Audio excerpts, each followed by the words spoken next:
Bonjour à tous, aujourd'hui je vais vous montrer comment on utilise un pelle-pomme.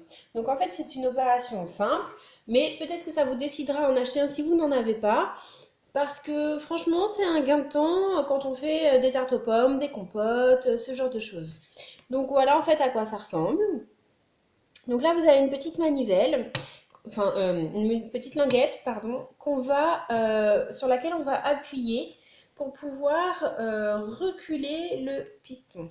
Donc on appuie, on recule. On prend une pomme. Donc ensuite, le devant de la pomme, il va aller sur le devant de l'appareil.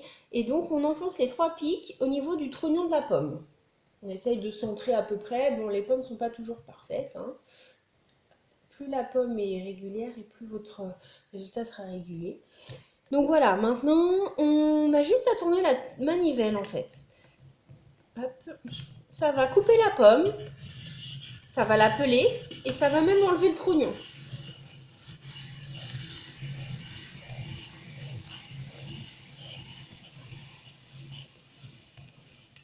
On va bien jusqu'au bout. Ensuite, on a simplement besoin de tirer sur la pomme qui est découpée. Voilà. Le trognon reste, donc il faudra le retirer évidemment pour renouveler l'opération. On a les petites épluchures, en plus ça évite le gaspillage parce que franchement elles sont très fines. Là, si on souhaite, voilà, je vous montre juste la pomme qui est découpée. Vous voyez, on la mêle. Si on souhaite, évidemment, on peut retirer les petites imperfections qui restent. Voilà, ça reste une petite machine. On redonne un petit coup de couteau éventuellement. Voilà. Et ensuite, moi, ce que je fais, mais c'est ce qui n'est pas obligatoire, je redonne un coup de couteau sur la hauteur de la pomme pour couper en deux. Et là, j'ai toutes mes petites rondelles de pommes qui sont déjà découpées et prêtes à installer dans ma tarte. Voilà, ça m'a pris quelques secondes à multiplier par quelques pommes. Franchement, votre tarte aux pommes, ça va être une tarte aux pommes minute.